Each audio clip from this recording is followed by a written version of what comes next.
It's AFA Today, your midday look at what is going on headline-wise, and also engaging you in some discussion about what it means. And, of course, the nation waits for the president to come to the podium tomorrow night and to discuss with us what his intentions are, the case that he's trying to make for why we should go drop bombs on Syria and basically fight on behalf of the rebels that are now being run by al-Qaeda.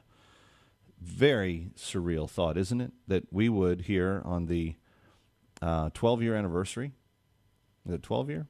13-year. No, 12, 11. Last year was 10?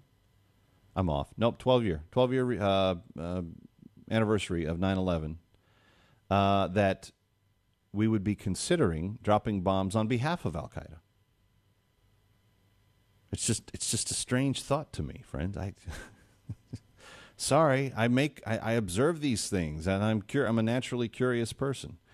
I was also naturally curious about what was going to happen to the Boy Scouts, and if you're on onenewsnow.com today, you can see that there's a encouraging development about what young boys wishing to belong to an association can now have the opportunity to join. A great story there about that, and other things that you want to know and check in on.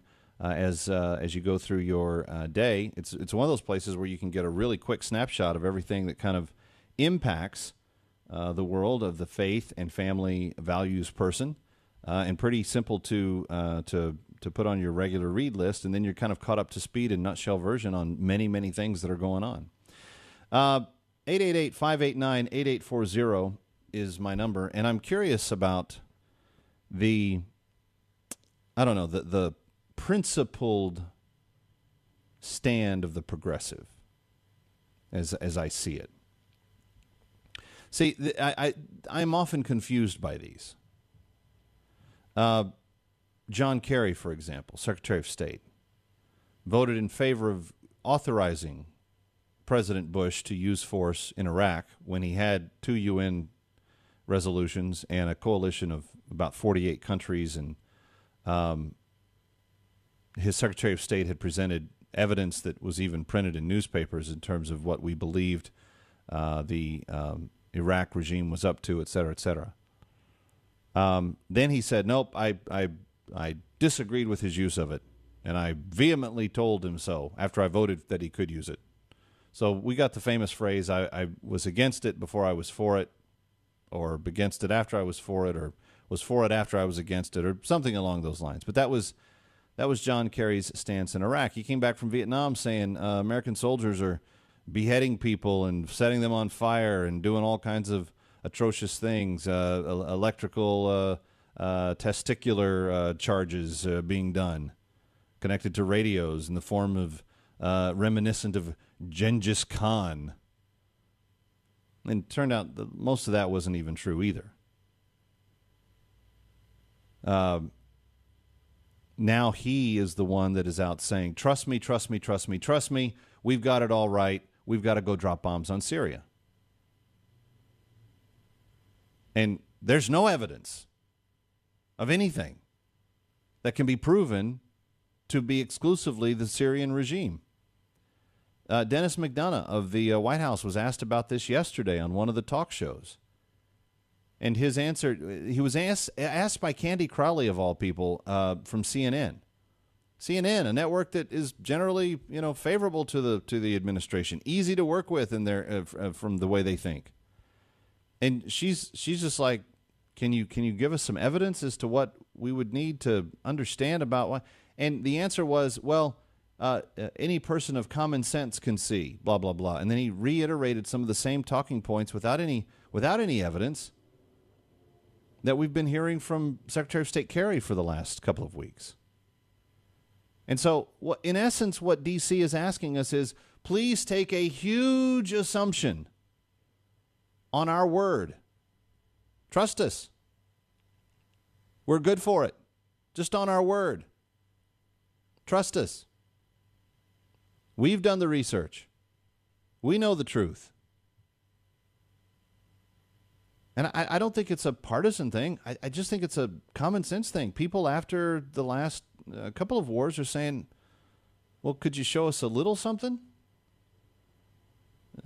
a tinge of evidence somewhere? Help us understand some fact that proves what you're saying? A little? Just one? Please? And we're not getting any response. And so that's why at least people that are having the courage to say we don't think this is a good idea are actually standing up and doing it. You would think that Hollywood would be out in front of this thing waving flags going, hey, maybe you forgot. We Hollywood types hate war. We don't want war. This is not good. We elected you. You should be doing what we want you to do. But they're remaining quiet. And Ed Asner said it's because they're afraid of being called names. Does that happen in your circle of friends when you have people? Are they afraid to speak up because of what people will say about them? Is that you? It's okay if you admit to struggling with it. I want to know, because I generally don't think that's how Americans think. I think generally Americans think, no, it's better for us to state our positions and why. And if people call us names, so what? Who cares? Sticks and stones, break bones, words never hurt me. 888-589-8840. Evidently, some of you do have an opinion on this. Let's ask Jason, calling from Texas. Hi, Jason. You're next on AFA Today. Welcome. Hi, how's it going? Good. Well, I guess I'd just first like to say that I think the Ed Asner comments are completely ridiculous and maybe even disingenuous. And the reason why I say that is because what I find from most of the time when I hear people talk about politics is partisanness. Partisanness trumps issues, and it always does. And I don't want to get with too broad of a stroke here because I do listen to this station often. I do not listen to your program specifically because I'm not normally listening at this time of day, but I do see this a lot, really from both sides of the fence. Now, in this particular case, basically, I believe that the Hollywood types are full force behind Obama's agenda, no matter what it is. If they have to make an excuse of why it doesn't meet their principles, then they can just create any reason they want to put it there. But the thing is that they'll find some kind of justification to be partisan. It'll be there in every But what case. we were told, Jason, what we were told by this crowd for the last 10 years was that Bush was the immoral devil because he went to war, and war is bad, and we should stand up against war, and war should be always looked down upon. And Obama got elected because he said, it was a war that shouldn't have been fought. And there was a lot of moral high ground that was staked out around the whole issue of what satisfies a war that is worthy of being fought versus one that isn't. And in terms of the stacks of evidence, in terms of asking the American people to back it, Bush had a room full of evidence compared to what Obama's produced. And yet you have a hard time from the people that opposed Bush's policies saying war is bad. You have a hard time with those people saying to Obama that this war is also going to be bad. But you notice how all of those people that said that disappeared as soon as Obama got elected. Their voice disappeared. Their objection to war disappeared. Obama, who actually was one of the few people who voted against the resolution, even flipped himself and really didn't, to me, take an active stance against the war of somebody who voted against it would. And well, we're still in Iraq and Afghanistan, so I don't, That's exactly right. That's exactly right. I guess when I look at this, and I parallel it back to what happened when the Bush name calling, yes, maybe so. I mean, people don't look at issues more than they look at what side of the fence they're on, because at that time, if you spoke against the war, you weren't called a racist, you were called a sympathizer. You were with us or you're with the enemy. But Jason, you agree with me. I think I hear you saying that you agree with me on the broader scope of, if we are people of character, then the principles that we say we believe, we should advance, whether people call us names or not. That's exactly right. I don't find that happening a lot. And I can pick a handful of issues where it changes. the NSA spying thing. I've seen the noise that I hear flip positions based upon who's doing it, which is to me, well, and the thing ridiculous. about all of those scandals that we've been told are phony and not real is that they add to this overall doubt that people have about the justification of Syria. Because if you suddenly find out that, as it was revealed over the weekend, that the administration has carte blanche access to every piece of data of every smartphone in American hands, not just the metadata, not just the times and place. They've got access to everything that every smartphone has done in the last 10 years or whatever. But we only found that out because there was only someone that was willing to say it, and then they were only willing to reveal as much as was actually revealed.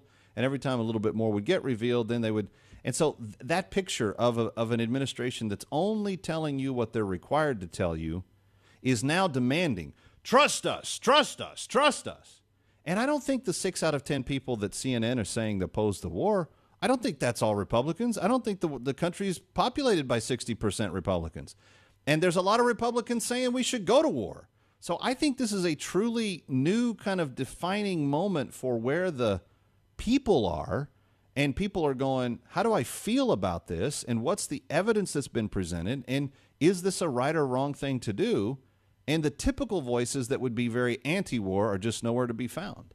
That's right. That's exactly right. I don't understand exactly why that is, but I do. So one thing that I see positive in the situation is that now, because people have seen issues, they are playing more into facts and more into, justifications than before. I mean, I'm not trying to argue. And I love that. I love the fact that we have a population right now that is actually paying attention. And I think that's a wonderful thing. Yeah. Okay, Jason, thanks for your encouragement. I guess you were trying to encourage me. It felt encouraging, just the fact that we had those commonalities. Regina in North Carolina, you're up next on AFA Today with Kevin McCullough. Hi. Regina, are you there? Hi, Kevin. How are you? I'm good. Thanks for calling in. I agree with everything you guys have said, your last call and everything, but I just have to say this and just really be ugly about it. I don't care what Ed Asner and those people in Hollywood are saying. They're a bunch of hypocritical liars. If this was a black conservative president, if this was Ben Carson or Ken Hutcherson, do not tell me for 1 minute that they would be scared to come out and say anything against this war because they would be afraid of being racist. They 100% don't want to look like the fools they have been for backing Barack Obama, and he does just the opposite of what they think he's going to do. At least in this situation, not most of the time. I think most of the time they're with him 100%, but they're just a bunch of hypocritical liars, and that's all they've ever been. And it's too bad that Hollywood and the media have so deceived so many people in our country.